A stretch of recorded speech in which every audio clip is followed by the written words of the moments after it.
Maybe we'll just fix this all. Maybe we'll just do steel.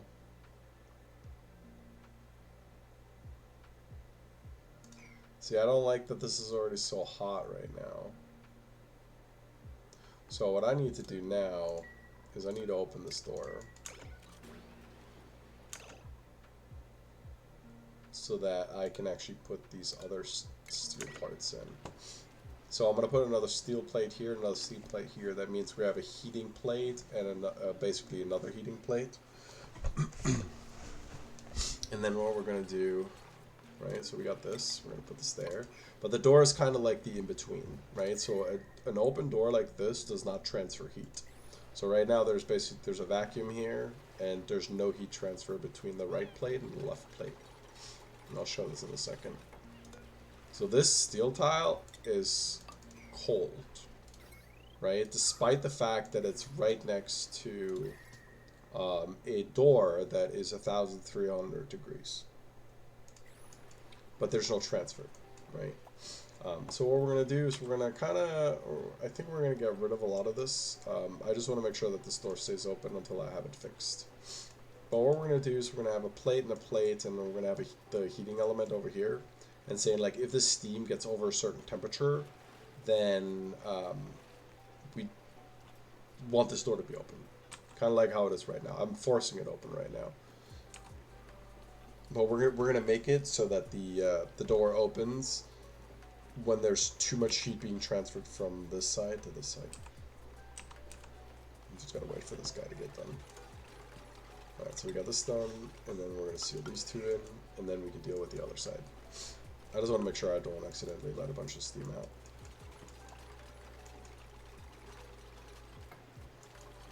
So now that these are done, I should be able to do buildings, and I should be able to rip all this stuff up. Because we're not doing this anymore, we're doing it very manual. It's a very manual process.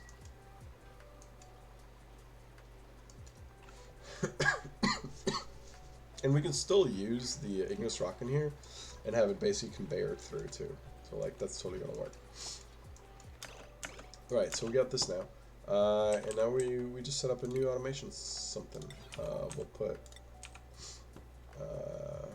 we will put an AND gate in because I want to make sure that I can control it.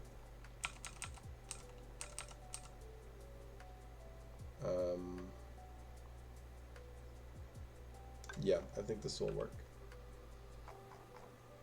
Especially when you're dealing with magma, it's always safe to say, okay, okay, that's not gonna work. Well, it should work, but I want to be safe on that one tile. So we'll do the AND gate out of steel, and then we do that one cable out of steel. But just this one. Just the one that's in the tile. Because these ones out here should be fine. This one in here won't. And I probably need I probably need a way to get over there. So yeah, this isn't perfect. This temp shift plate can go. This temp shift plate can go. This temp shift plate can go. And this temp shift plate can go. Like, there's no need for those. Okay, turn it off. Oh, actually, I turn it on. That would make sure the door's open. Right, we got this, and then we're gonna put a temp sensor here. I gotta make sure I do this right though.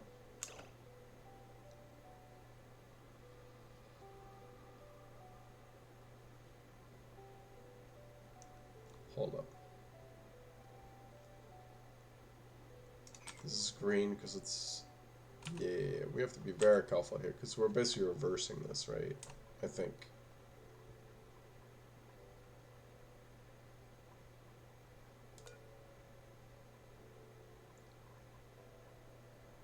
This should be... I need to be able to trigger this door manually at any given time. Not just through this.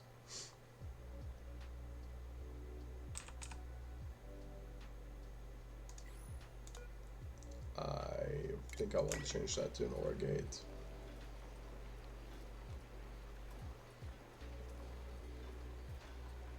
I want heat transfer if it's below.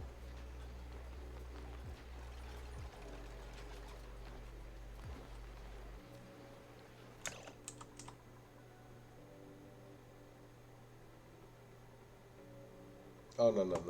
That's idiot. The light always turns on. Yeah, never mind. Because right now it is open, right? So if I click this, it will go on. But it won't if the thing is on. I'm just scared because this is really hot. I'm scared. I'm scared. Yeah, we're doing OR. We're doing OR. We do OR. And not out of lead, please. God damn. Who said lead? Did I say lead? I didn't say lead. And then we'll just put another sensor in here. That sensor might trigger here in a second, but we should still be fine because we're still controlling it from down here or there, right? So if we do this like that, we should be fine, right? So now we can cut this, and this light will basically keep this open. I do want to seal this.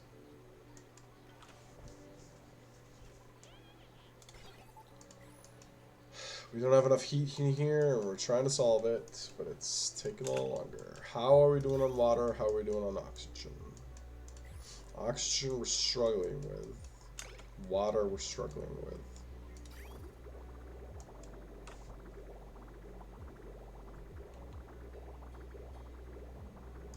We are getting, it seems to still bring enough water, just barely though. Which, okay, at least all oxygen is there. Our food might not be there in a second, but okay. And then the other thing we were working on was rocket platform over here. Put that in. That can be out of lead. Don't really care. This is still churning. This is done. Okay. So if it's below 175, you can go green. And I think we're going to reverse that, right? So we're going to set this, go that in there, and then we're going to cut this. Right, so that's already connected.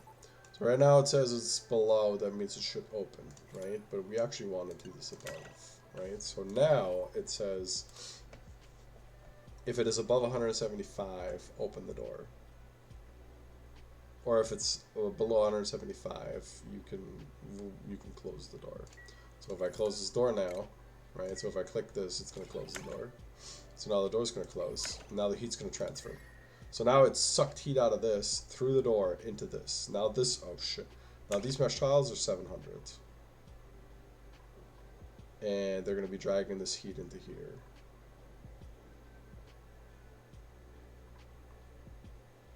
And that should, oh, that spikes our steam a lot though. I think it's because we started with a lot. We'll see how it goes. It's not perfect, but it's, see, it's already cooled down. And now it transfers more heat. And it basically just draws more heat into this room. I'm gonna rip all this up. You guys are all done for. So this sensor alone basically just drags heat from the side. Now obviously there's not going to be much heat left, right? Because we're about to be out of heat here. But it looks like it's still drawing a little bit from the igneous rock. And the igneous rock is actually transferring into the metal steel and the tiles. So you can see it's still going up because it's drawing it from this pile of igneous. So the igneous is going to keep us alive for a while. So now we got power. I mean, magic. It's not perfect, but okay, so we're gonna get rid of this. We're gonna put in some bridges.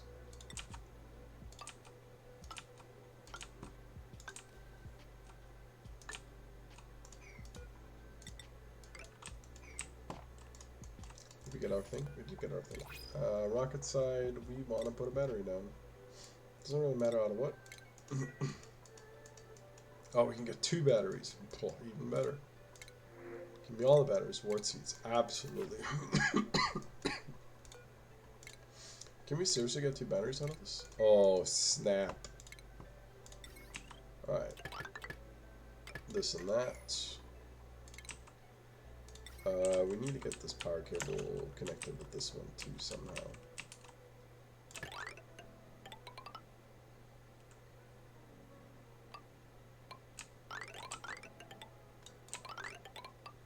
Right there.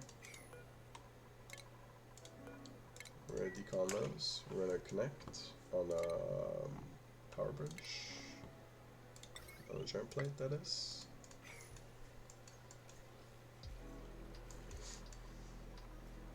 And this is not working optimally, but it is for now working. It produces power for us. Get rid of that. We decon those.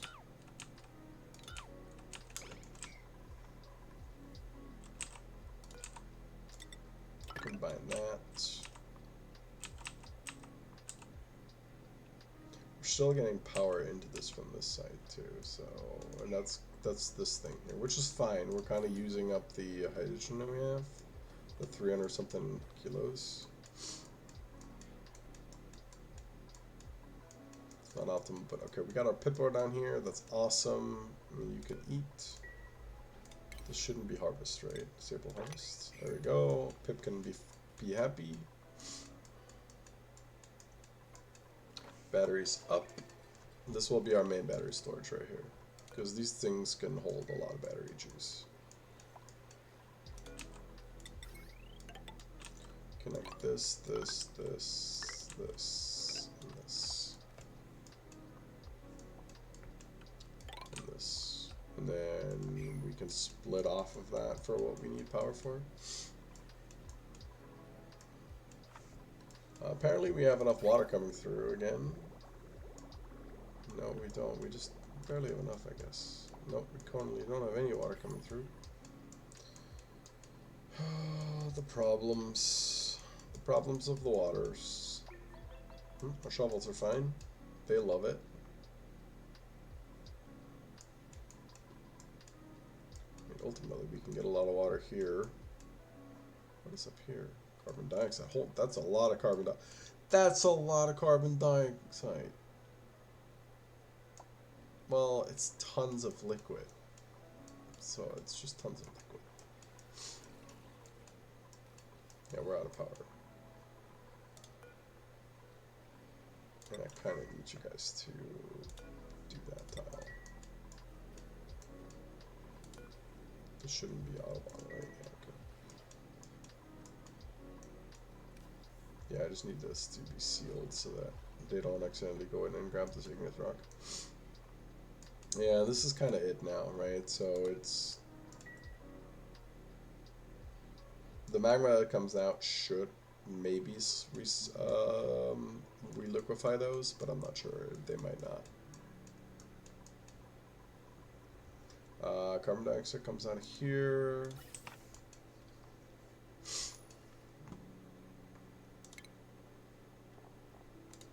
We need a smart battery here.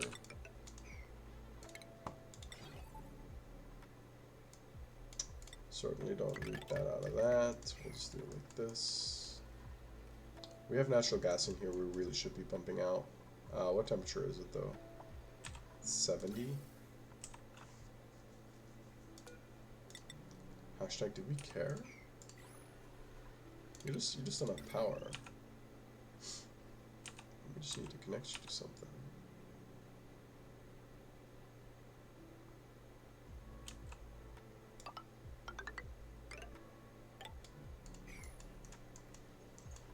We can do that.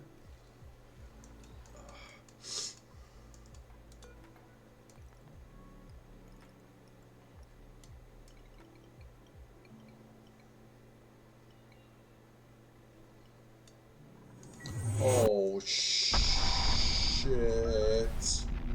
Who's Use raid. Oh my god. TJBTV, how are you doing? Holy crap. Welcome, welcome everybody. We are struggling. Welcome to the struggle. Holy shit. Dude, I don't even have a bot. I can't even look you up. I have to manually look you up, my friend. I saw you online earlier. How are you guys doing? Holy shit. If you got questions, shoot now. So my name is Nap. I'm a little sick right now. So kind of bear with me, I guess. We are playing the Baator Mod, and I'm gonna pause real quick so I can explain this. Baator Mod, if you guys haven't heard about it, it's a different world gen mod that basically makes your world a little more interesting, where you get things like pockets of natural gas, or we have a few pockets of 41 tons napped up here.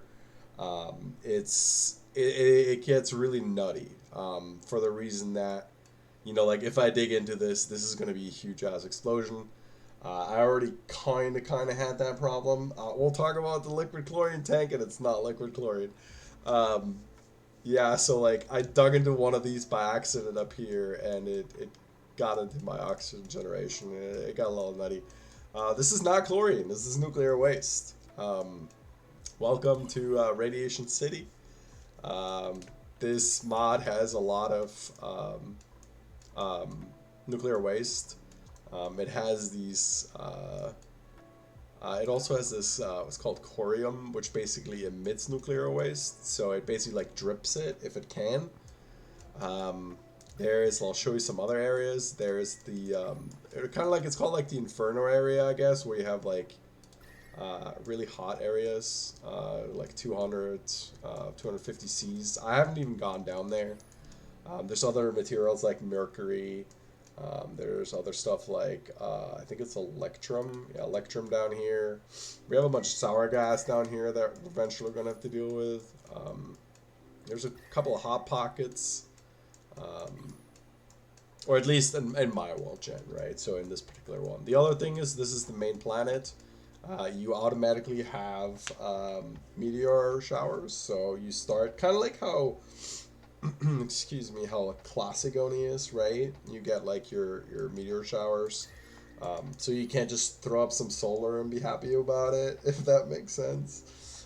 So yeah, it's interesting. And then you have cold areas, like you have, warm areas. So we have 140 minus. And then I think over here it's even more. Yeah, it's 180. I actually strapped my metal refinery against this. So I'm just gonna be bleeding this heat for my metal refinery. But yeah, the pockets in this mod are really the big issue. Like 41 tons of naphtha right there. You gotta be careful. Especially early on, you deal with carbon dioxide pockets. Like, I think we had a couple pockets early on that had like 18 kilos of carbon dioxide per tile. So digging those up like early on when you don't have room is like super dangerous. Excuse me, guys. I'm sorry. But yeah, it's a really interesting mod. If you ever want to get into it, I can only recommend try it out. But yeah, be very careful and look around a lot. Like, just looking around, just like, oh, you look, there's some chlorine in here, right? It's 5 tons, or no, it's yeah, it's 5 tons of chlorine per tile. So like, you always kind of like want to look around and like see how much you're dealing with. Like 25 kilos of carbon dioxide per tile. Like, like polluted oxygen, no biggie, right? But like, you just kind of like, you have to be a little more careful. Like, you can't just like, dig away, if that makes sense. I'm very excited to start working with this for rad rockets, but I'd have to secure space first, if that makes sense. So, but yeah, that's kind of the intro to the mod, I guess. I do appreciate all the follows, guys. Very much appreciate it. I'm kind of caught up with trying to explain the mod. I have been working on just trying to get our base set up. Like, tucked away from the rest of the world because we're still dealing with a lot of like random gases blowing up all over the place. So yeah, no, come on back, hang out, ask questions. I mean, this mod is definitely interesting. Um, like it's not super hard if you're semi experienced Oni players. But obviously you're dealing with, more temperature, more cold, and then pockets of nightmare. That's really what it comes down to. It's actually not stressful if you just take your time. If that makes the PH fangirl, I hope I say that right. You just gotta take your time. Like don't rush it and just be careful. That's really what it comes down to. Like I started with a very very small area. I took 12 dupes. I didn't take dupes until probably like cycle 70 or something. I stayed on like 5 dupes for the longest time. Um, oh, excuse me. I'm sorry. I hope the coughing is not bothering you guys. I'm on my day 6 of COVID now, so I'm in the recovery phase. Um, but yeah, I'm still got a little bit of the cough going. He's new to Tony. Okay, yeah. Um, I don't know. Yeah, I don't want to say like stay away from it, but yeah, if you're relatively new to Oni still, you wanna go easy. This mod will definitely throw you for more loops than you're probably willing to if you're new. Um, Especially if you're missing like some of the like more basic understandings of like the intricate. I'm gonna call it the intricate mechanics that Oni can have, right? When it comes to heat transfer, surviving on what? This should be running. Why is it not? Let me see. I'm missing power here, friends. Let me deal with my power right now because my power is kind of a problem. I don't have power coming out of here for some reason, and that is because our hydrogen is not back there. Okay, we are getting hydrogen. It should be coming through. That means this should be pumping. Okay, it is working. It was just off for a second. So yeah, we did just set this up relatively late. The infinite natural gas storage. If you're still new to Oni, you probably don't know how exactly this works. So I'll do a quick run through on it. So I have this natural gas geyser that basically just pumps the natural gas out. I don't even care like if I'm pressurizing this. I'm just basically pumping it into here. How this works? There's basically vents down here that are submerged into some liquid, and then the the gas basically just gets outputted through the vents. But it can overpressurize this room because obviously you can't have liquids and gases in the same place. Let me find the right overlay for you. I'm sorry. So you can't really see it, but behind the vents, basically there's crude oil or naphtha down here. So the natural gas when it comes out of the vent basically short term replaces the crude oil, and then basically it allows this to overpressurize. So basically this is infinite storage for natural gas. Oh, it was something similar you guys were building? Okay. Yeah, so that's what this is. And there's different ways of building these, but this is generally what it would look like for for gases, right? For liquids it would look different.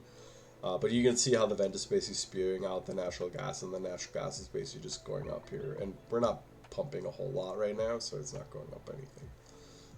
But this is just a way of basically, storing a gas for long periods of time so that you can use it at a later time instead of this area getting overpressurized. And then once it's overpressurized, then obviously you're long-term losing energy, right? If you want to look at it like that. We do have a bunch of natural gas. All these are natural gas that we got out of the environment. We had, in this area somewhere, we had 2 tiles. Like, there were obviously, like, there's rocks and everything around. But we had 2 tiles, and each tile had 224 kilograms of natural gas, I believe. And then there was a couple other ones. So we basically pumped them out, put them into storage. We got our battery module set up. on the rocket module. I'm not sure if you're familiar with how this madness works. These batteries on the rocket, they don't actually give off heat. So you know how you have your regular batteries, like your smart batteries and your other batteries, right? So we have these three batteries, right? And each one of these basically gives off different amounts of heat, kilo DTUs, right? So I think this one, let's see, 1.25. The large one, same thing, 1.225. And then the smart battery, I think, should be less, right? Yeah, 500 DTUs, right? So, but the battery module that actually goes on the rocket platform, these actually don't give off heat, and you can kind of see that, right? So like, these guys are basically just sitting here, and they're not actually giving off any heat. So it's a sneaky way, and you know, Clay might fix that at some point, but for now they haven't. So you can basically put a rocket platform down with a bunch of batteries, and then have that as your main battery storage, without ever having to deal with heat. Plus the benefit being that they can handle 100 kilojoules, which is equivalent to, you know, 2.5 of these, right? So if we've split this one in half, that'd be the same equivalent. But they would give off heat, right? So these ones don't. Kind of a little sneaky way, but you know, you gotta use what you gotta use, you know. Built a Dreco wrench, but our Dreco died before we can actually get him in here. We have not seen another Dreco, and I don't think there's another Dreco on this planet. So, yeah. But yeah, we have a Dreco wrench that has been sitting as one of our first builds that someday we'll use. I'm sorry, I'm not actually playing right now, so just catching up on things. I got to mute this time. But yeah, so it's dealing with a bunch of shit is what we're doing in this relatively crazy mod that I can only recommend to anybody that is willing to get their ass kicked, because it's a lot of fun. Yeah, if you ever get, you know, bored of Oni, or you get bored of any of the DLC asteroids that Clay does provide, this could be your next step. It's fun, and I'm not even playing this on hard mode, right? So like, everybody consumes regular amounts of oxygen, eats regular amounts of food, so we're not stressing out about anything here. But the map alone is interesting enough. And I'm so excited to start using this at some point, but we're not quite there yet. But yeah, I built this huge ass tank in the hopes that it could take all the nuclear waste. But it looks like we'll be able to handle this. I'm not sure if it can handle the rest of this. Nice. Congratulations on the iron volcano. Dude, that's... Iron is one of the best. I mean, I like aluminum, but iron is the most long-term versatile, right? Obviously, aluminum's great for heat exchange. But yeah, iron is for steel. There's exactly infinite steel. That's why it's nice. And we are on the second planet as well. I think we have just 2 guys here. Here we have the usual, and this is actually not the secondary planet is actually not Baator Mod World Gen, right? So this one is, as you can see, like that's the Hell Inferno everything. This one is actually fine. So we actually have solar here, but we're like slowly developing here. We're just kind of expanding as we can. And I think this is going to be our food planet. So here we're going to be running food off of these two. So I don't know what you're running on yours, but yeah, we got lucky on this one. We have a cool slush and a cool salt. This is berry sludge right here.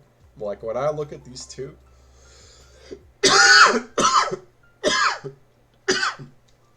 when I look at these two, I look at Bear Sludge. Like this is free Bear Sludge right here. But yeah, this is the basically the image um, for the Baator Mod, right? It looks pretty epic. Not gonna lie. So, and yeah, if you're interested, like on like how I started this playthrough, I have been uploading my episodes for this on YouTube. So if you go on YouTube and you search for Baator Mod, you should be able to find like the VODs from like episode 1 to I have it uploaded to episode 20. No, not 20, 18.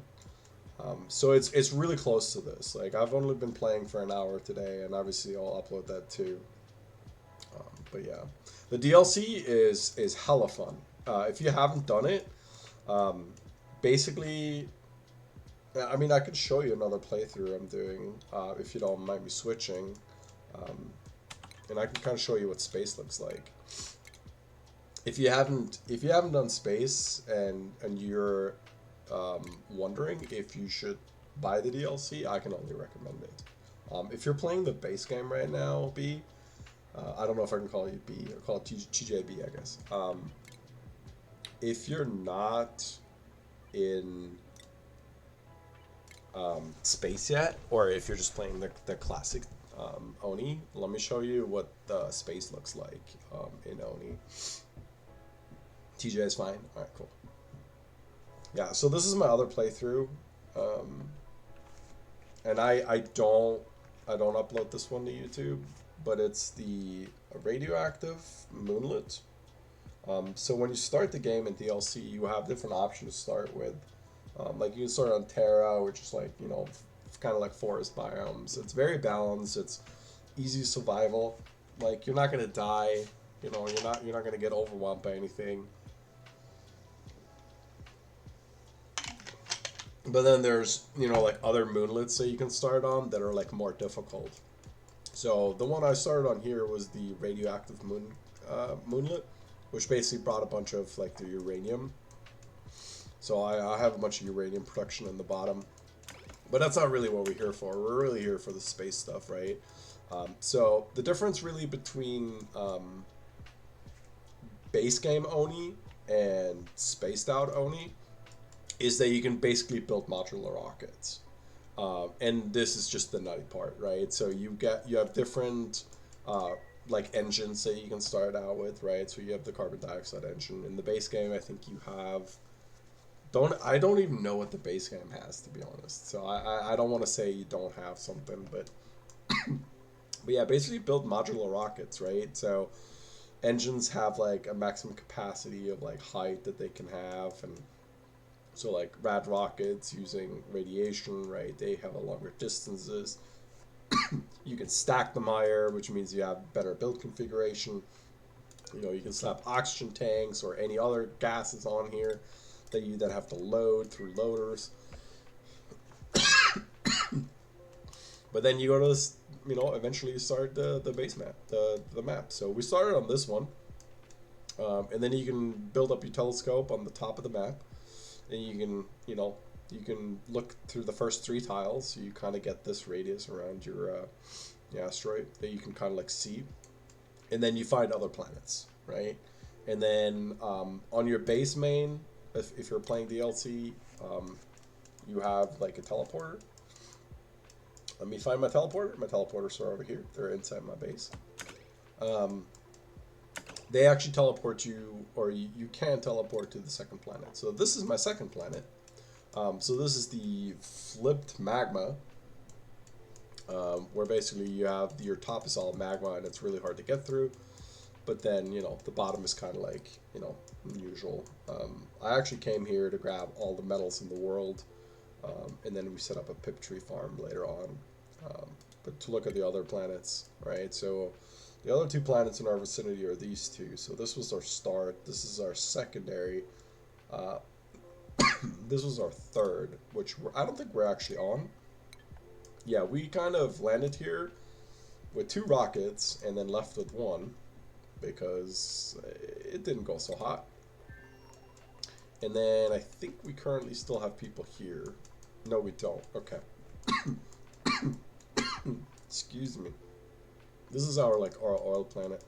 I came here to grab some resources, but other than that, we grabbed the Draco over here just to get our reed fiber going at home, and then we have, you know, at home obviously we have Draco farm that basically self-sustains and auto kills and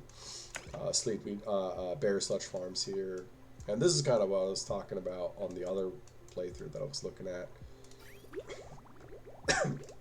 This is basically like a double loop of water based on like a cool slush, which comes out at -10, and salt water at -10.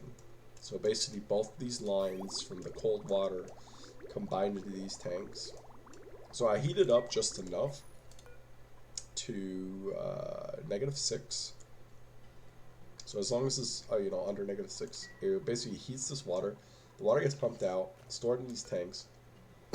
So these tanks have like negative water, negative degree water. Excuse me.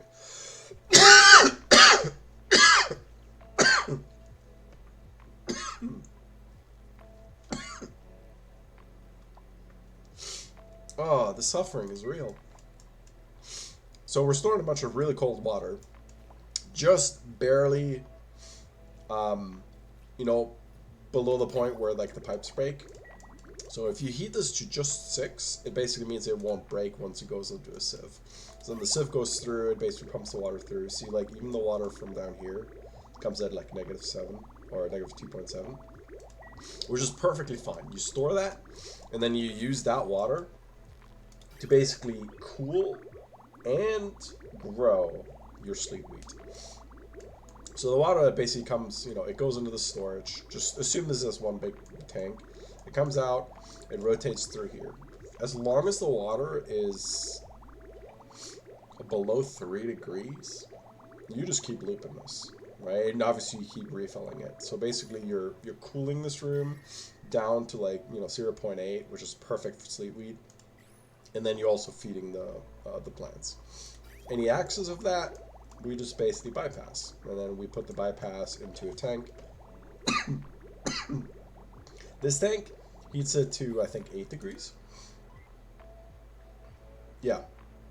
Right. Above 5. And I think here we have a secondary heater, but don't worry about this one because I'm basically drawing heat from up here to down here. That's just kind of nice because normally you use a tepidizer to do this. But in this particular case, I'm actually using a hot water geyser, which comes out at 95. So we have kind of like warmer water, or technically it's hot water, but we've already cooled it down. We're basically saying, like, you know, like draw some of the heat from the top to the bottom to heat up this water down here to a temperature of about 8 degrees. And then, you know, if it's, you know, if it has reached 8 degrees, then the door's open and the heat transfer stops between the top and the bottom. And then we also have some automation up here that basically says if this temperature of this water gets below 28, then we just pump out this water. And then that basically allows the saltwater geyser to expel more hot water at 95 degrees to kind of heat this up again. So this is kind of like, this kind of worked out nice, but like if you don't have this, just put a tepidizer in like I do here.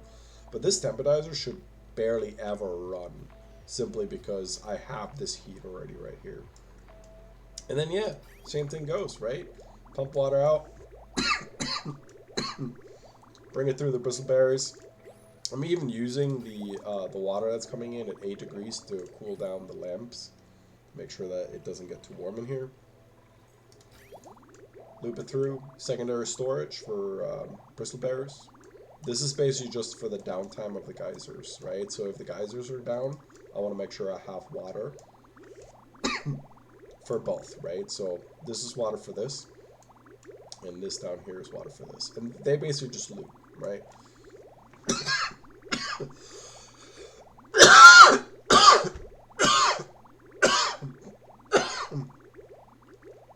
Oh. Yeah. And then any water that's past what goes here and what goes here, we just throw into infinite storage. And this is kind of like what, I mean, there's many versions of infinite storage. but this is one of the infinite storage solutions. Where basically all you do is you make sure that you have something that cannot break, right? So one of the things that cannot break to water pressure is your door is airlock doors, either these or the other ones. Right, you could use mechanized airlocks too, same thing.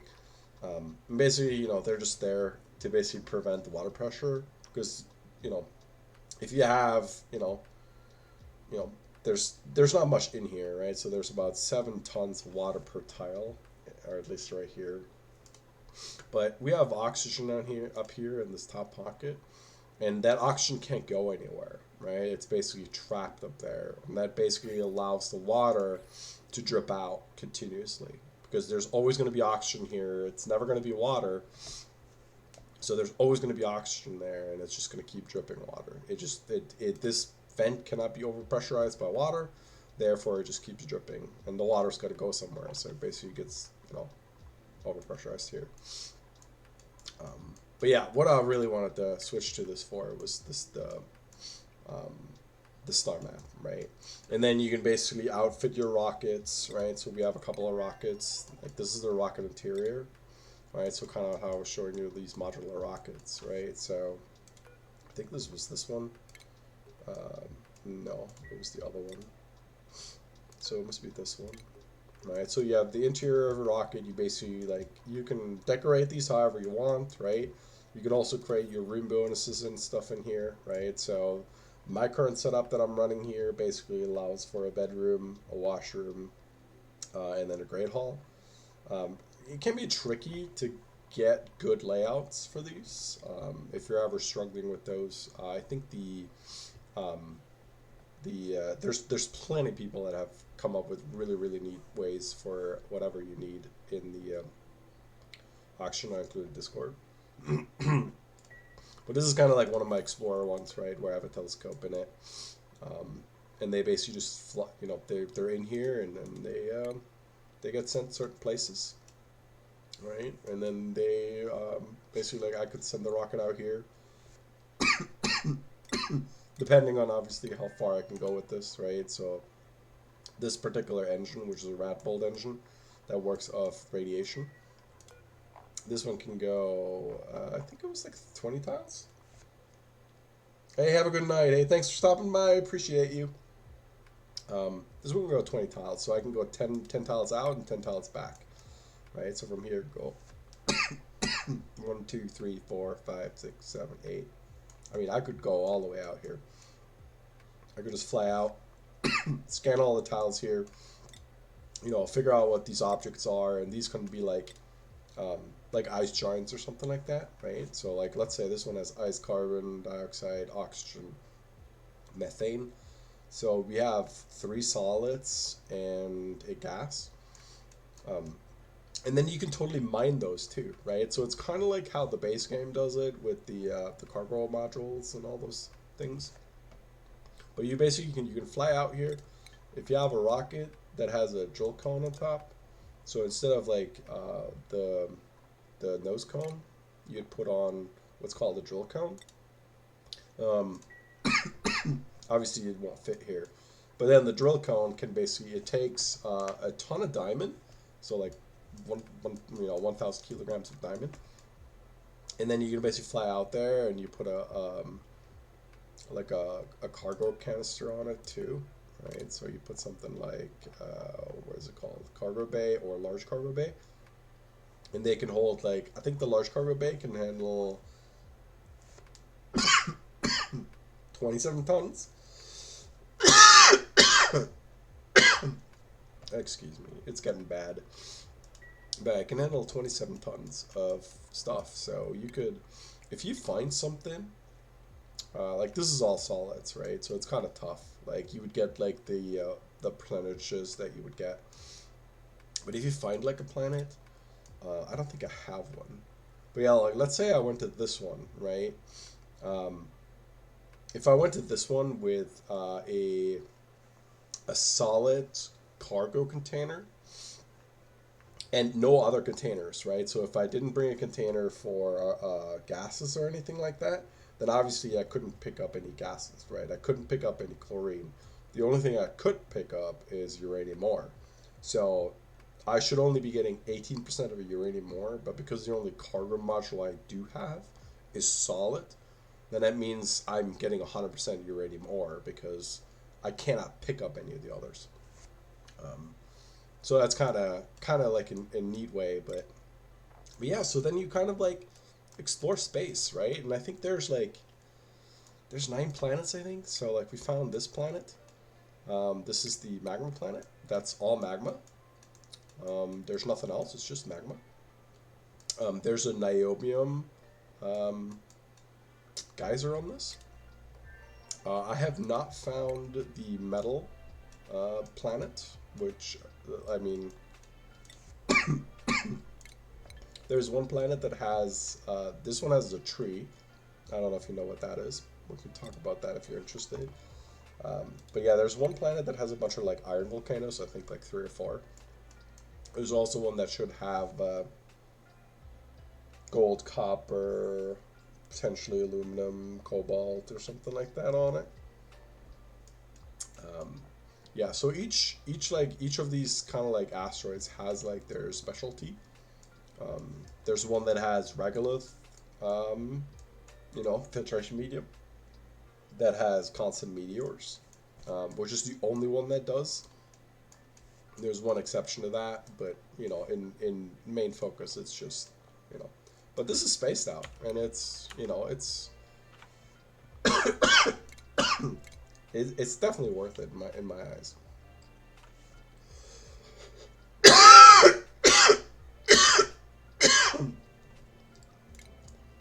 So yeah, if you're debating, I mean, if you're enjoying the classic game, definitely, I'm not saying, don't continue with it, but it's great. Play the classic game until you're bored, and then go DLC, and it will be a totally different game again. Because like a research tree, yeah, the research tree is different, and I'll show you that too. Because you should be familiar with, you should be familiar with what your tree looks like.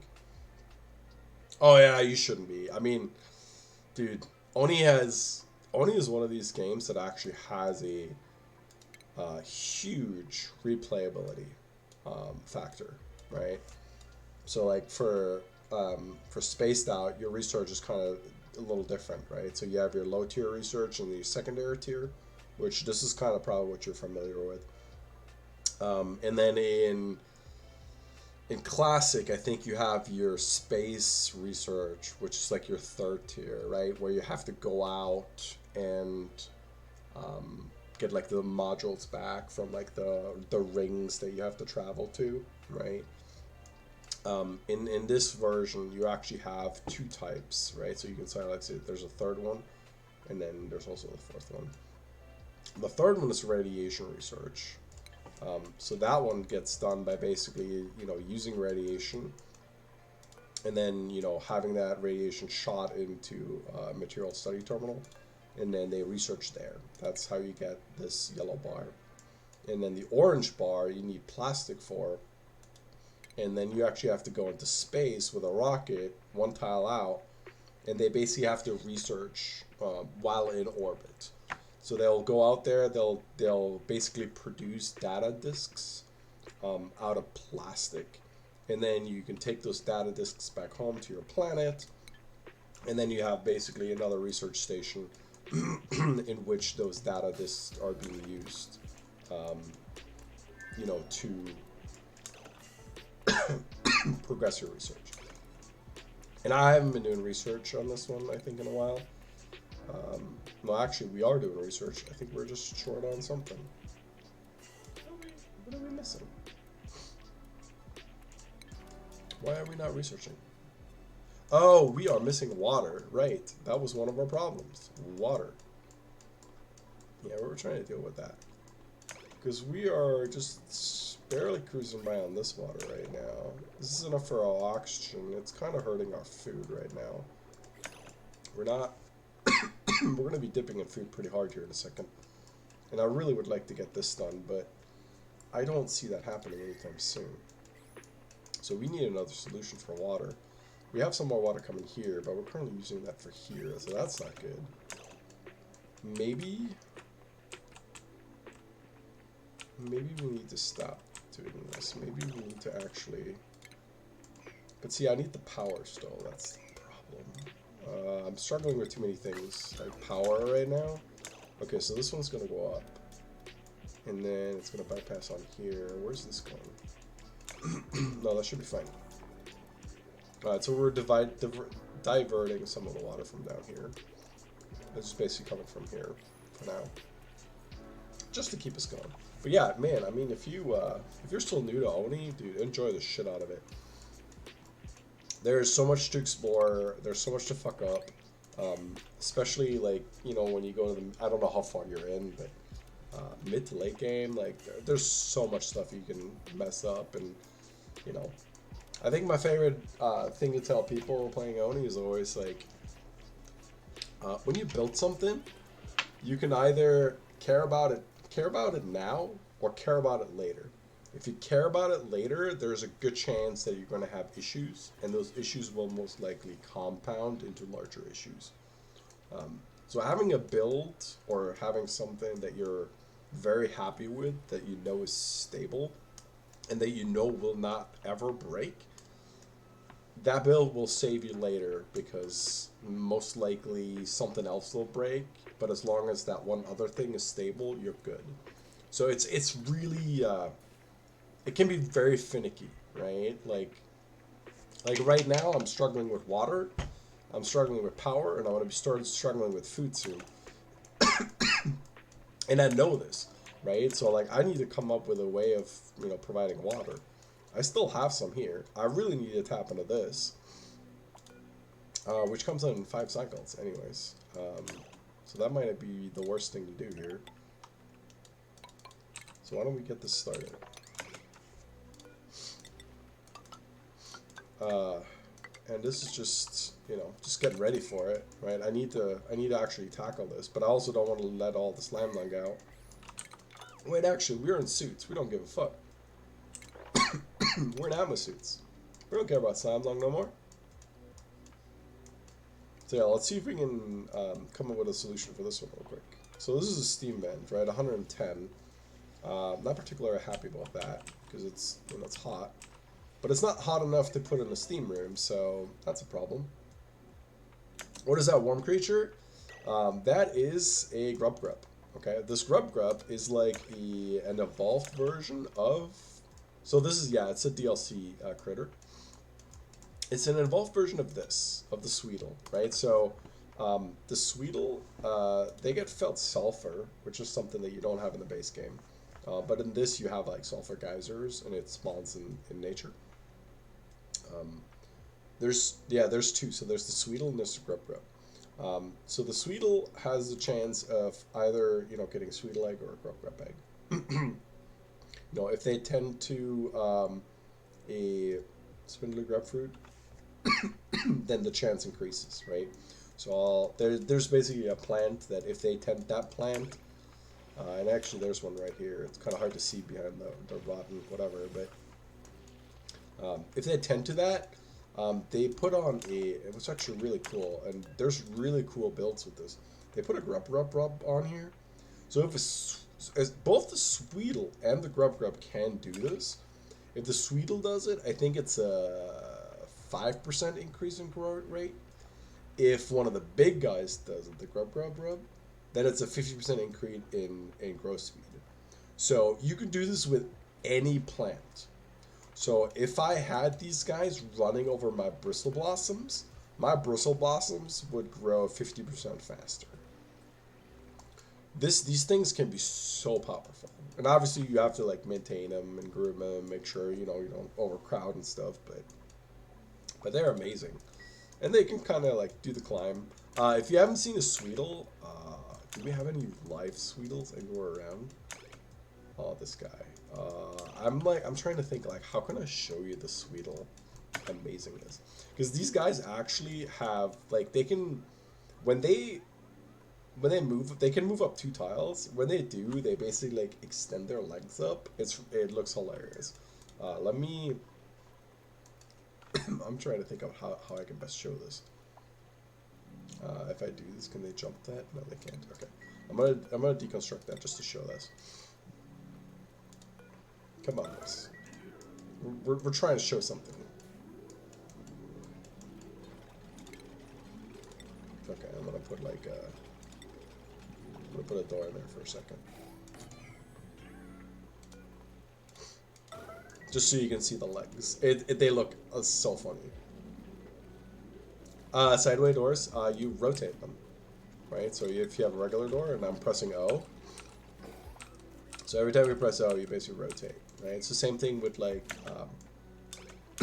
with anything else. Let's see, like under refinement, you know, when you have a water sieve that goes left to right, if you rotate it, it basically switches it. Yeah, you can rotate doors. I mean, obviously, there's only two ways, right? Like, really, legitimately. But yeah, let's watch these Sweetles. See how, like, when they're going up, how they have, like, the long legs? Can I slow this down? So yeah, you see that? Look at that. They're like spiders. I mean, they kind of look like spiders. And he's going down, and he's like, floop. It looks hilarious. That's freaking looking, yep.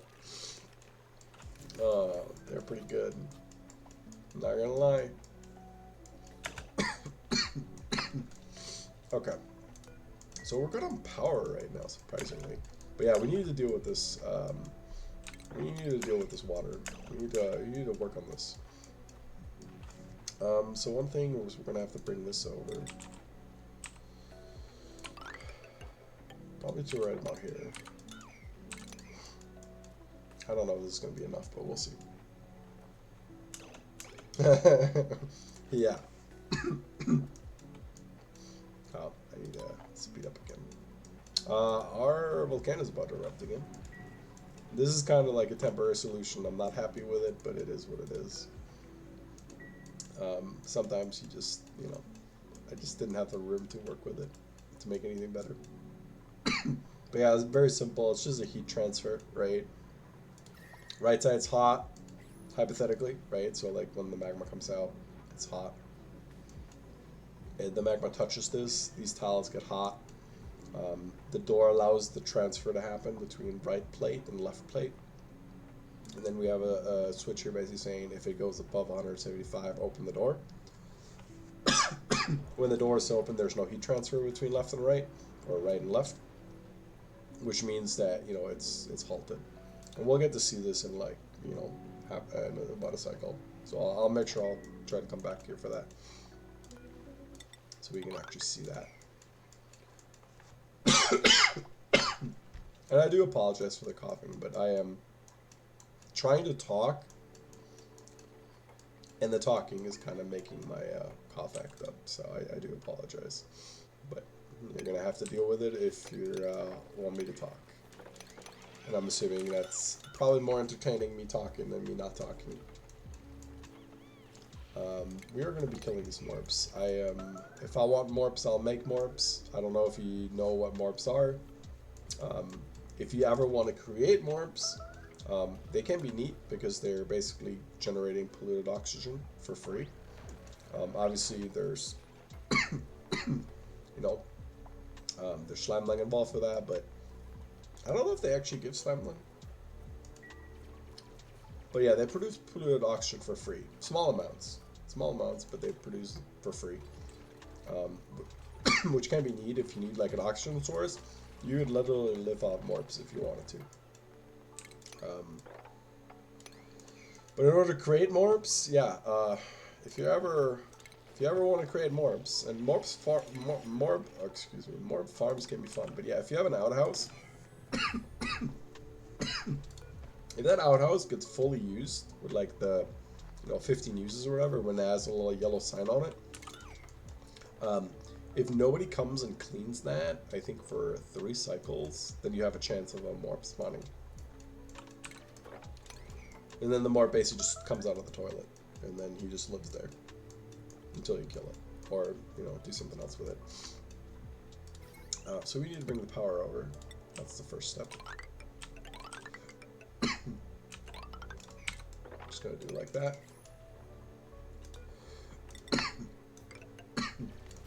Gotta make Make sure there's no weird pressure liquids in here or anything.